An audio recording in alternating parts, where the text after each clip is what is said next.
Ito pala guys ang rason kung bakit naggagalaiti sa galit si Laila de Lima kay VP Sara kasi hindi siya umattend sa budget hearing guys. Kasi if we know, alam naman natin kung anong gagawin nila. Kaya nako, inunahan na sila ni VP Sara.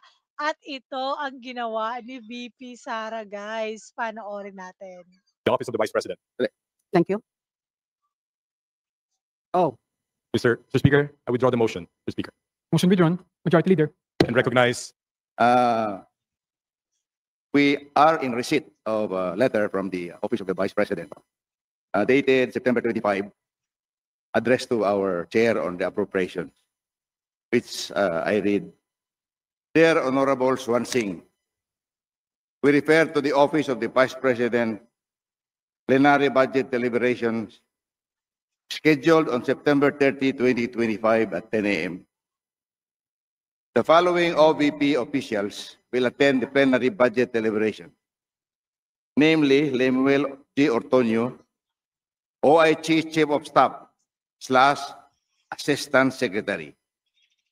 Second, Attorney Rosalyn B. Sanchez, Director for Administrative and Financial Services.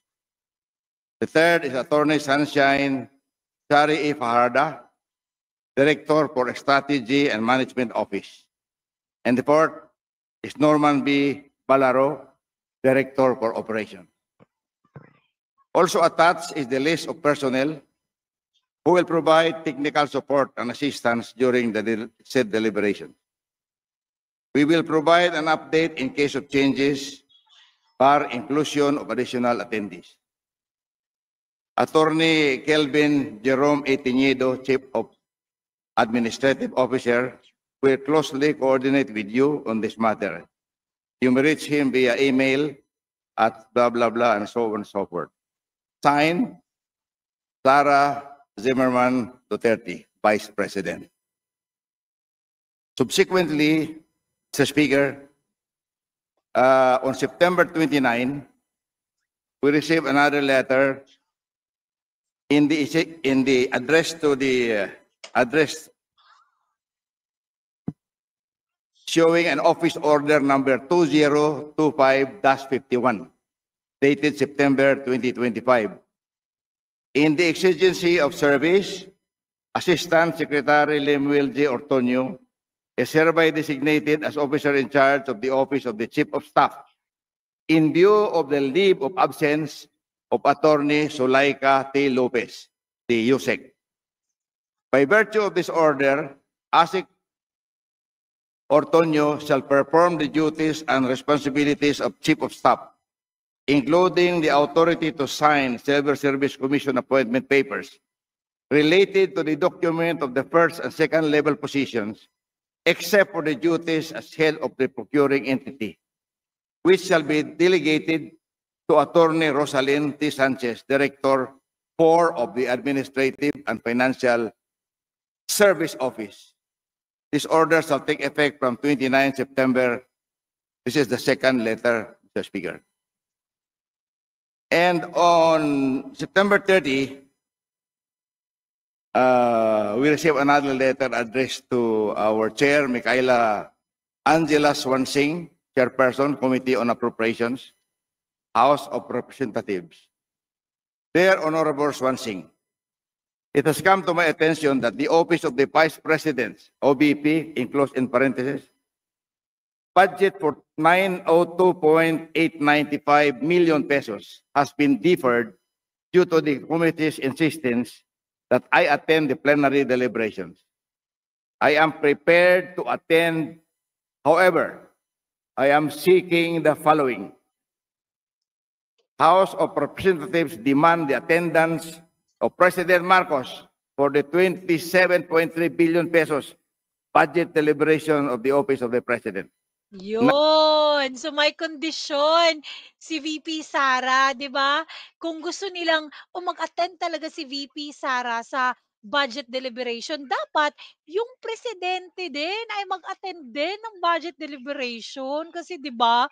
Interparliamentary courtesy nga. Tapos pagdating sa VP, hindi walang interparliamentary courtesy. Mas masahol pa nga si Zaldico, oh. Pero naku, grabe talaga guys. Sobrang ganda ng ginawa ni VP at talagang tumaas yung mga tumaas yung buhok ni Laila de Lima at hindi talaga nakapagpigil. Tsaka yung mga NPA, gusto ng talagang i-zero budget yung OVP. Number two, alternatively, I will attend if the Committee on Good Government and Public Accountability will produce before the plenary schedule a Department of Justice DOJ document confirming that the Immigration Lookout Bulletin order or ILBO for the following OVP personnel have been lifted. Two conditions, Mr. Speaker. For the following personnel, Attorney Solaika T. Lopez, Mr.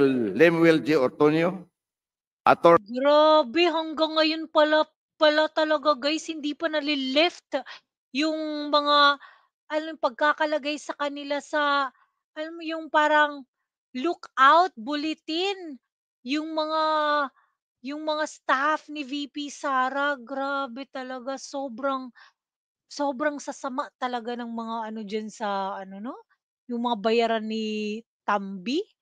Grabe sobrang sama ng mga bayaran ni Romualdez talaga lalo yung si Remulla.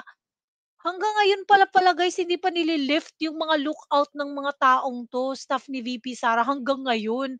So siyempre naman magde-demand talaga si VP Sara 'no, na i-lift 'to bago siya magpunta. So dalawa, hindi or, walang or na nakalagay diyan, dalawa 'yan dapat i-provide ng, ano, ng House of Representatives bago siya pupunta diyan. Siyempre interparliamentary courtesy nga, 'di ba? Rosalind R. Sanchez, Attorney Sunshine Chari E. Fajarda, Miss Gina F. Acosta, Miss Juliet Villa del Rey, and Mr. Edward D. Fajarda. Let me know by written communication how you wish to proceed. Thank you for the attention on this matter. Very truly yours. Signed, Sara Zimmerman Duterte, Vice President. Tapos sinasabi pa ni De Lima na ano daw, Bratinela daw. Wala sila kasi may utak din yan si VP Sara 'no, galing-galing kaya niyan. Kaya naku, pero si Zaldico nung congressman pa, hindi daw maiimbitahan sa Senado kasi may interparliamentary courtesy tayong tinatawag. Pero pagdating sa OVP hindi yan ginagalang ng mga congressman. Naku, mga walang hiya talaga yung mga NPA na yan. Kaya guys, anong masasabi niyo? Don't forget to like and subscribe to my channel at mag-comment na rin kung anong masasabi niyo tungkol sa video na 'to. Have a great day. God bless everyone. Bye.